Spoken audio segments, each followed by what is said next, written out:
Right now, a therapist somewhere is wrapping up a session with a recommendation that has become the default closing line of modern mental health care.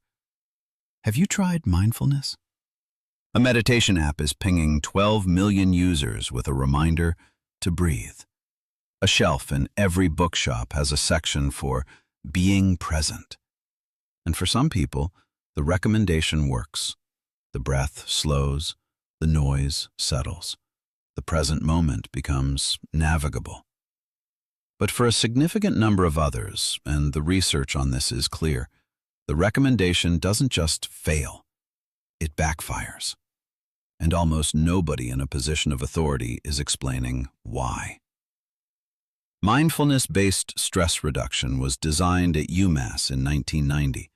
The original framework was specific, an 8-week structured program for chronic pain patients, guided by trained instructors with clear protocols for who should and shouldn't participate.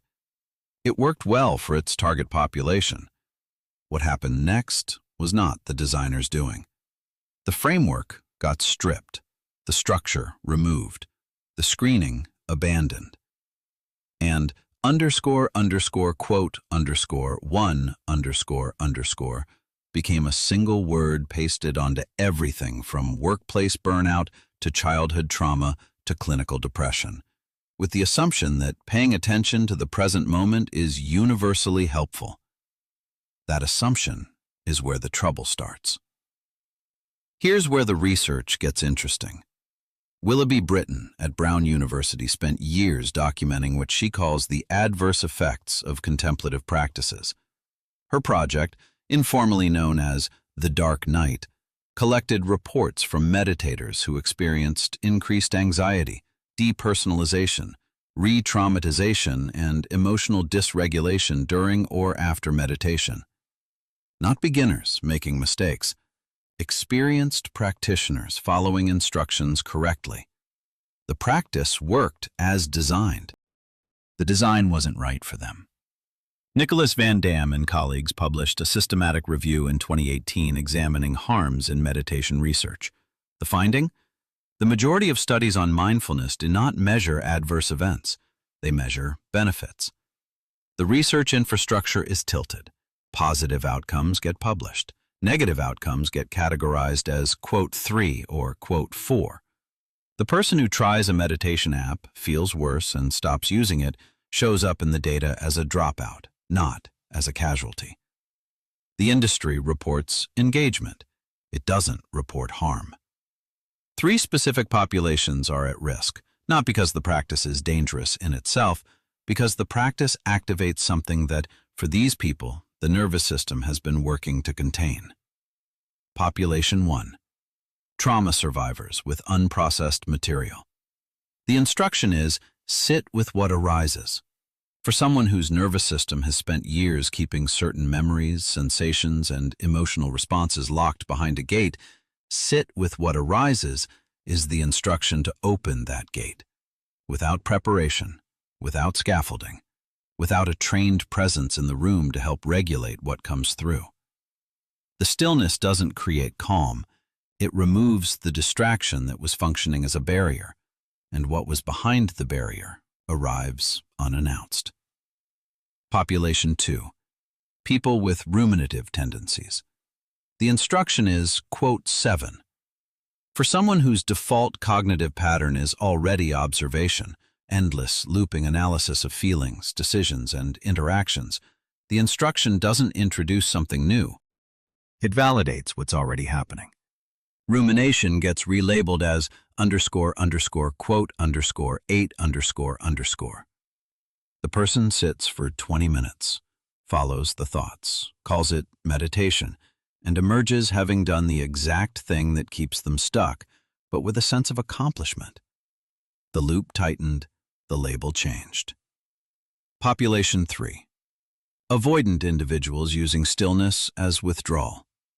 This is the one that connects directly to everything on this channel. A person who already defaults to retreat, who already prefers the quiet apartment over the phone call, the solo evening over the group, discovers meditation. It provides structure for withdrawal, permission for isolation, a vocabulary for staying inside.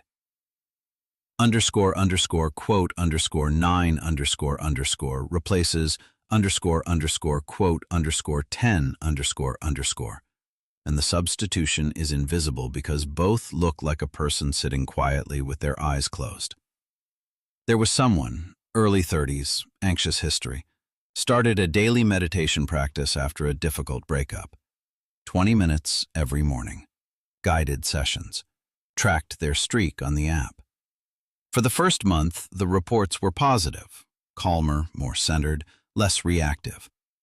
By month 3, the calmness had a different quality. Flatter, quieter. Less reactive, but also less responsive, less interested.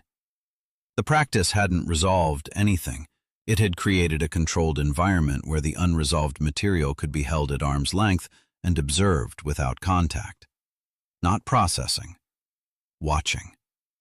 The meditation became a room with a view of the pain without a door into it. And that's the mechanism nobody names. There is a fundamental difference between mindfulness that processes and mindfulness that suppresses. Processing looks like a sensation arises, attention engages with it, the sensation changes, something integrates, the person emerges with less of it than before. Suppression looks nearly identical. A sensation arises, attention observes it, the sensation persists, the person practices non-reaction, and the non-reaction becomes the point. The sensation isn't processed, it's tolerated. And tolerance, repeated daily, isn't healing. It's endurance training for a problem that requires surgery. David Creswell at Carnegie Mellon mapped the moderating variables. When does the practice actually work? His findings are specific. Structured programs with trained facilitators, clear screening, and integration support produce measurable benefits. App-based self-guided sessions without context, screening, or support produce inconsistent results. And for the 3 populations above, produce harm. The delivery mechanism matters as much as the practice itself. And the delivery mechanism that most people use, a phone, alone, in a quiet room, is the one with the least safety architecture. What works instead? Not silence. Movement. For people whose nervous systems need to discharge rather than contain, physical activity that engages the body while the mind processes is consistently more effective than sitting still. Walking without headphones, swimming, repetitive manual tasks, cleaning, cooking, building. The body moves, the mind follows. The processing happens laterally, not vertically. Not watching the thought, moving through it. For ruminators, specifically, behavioral activation, doing something that changes the external environment, interrupts the loop more reliably than observing it. The distinction isn't, quote, 11. The distinction is narrower and more useful. Mindfulness is a tool. Tools have appropriate applications. A person with a screw doesn't need a hammer. The fact that hammers work brilliantly on nails doesn't mean every fastener is a nail. And the mental health industry's refusal to make this distinction, to keep recommending the same tool to everyone regardless of mechanism, is not compassion. It's laziness dressed as care. Next, month 2 closes. Everything from wired differently to I'm fine to just breathe, pointed at one thing. 2 days.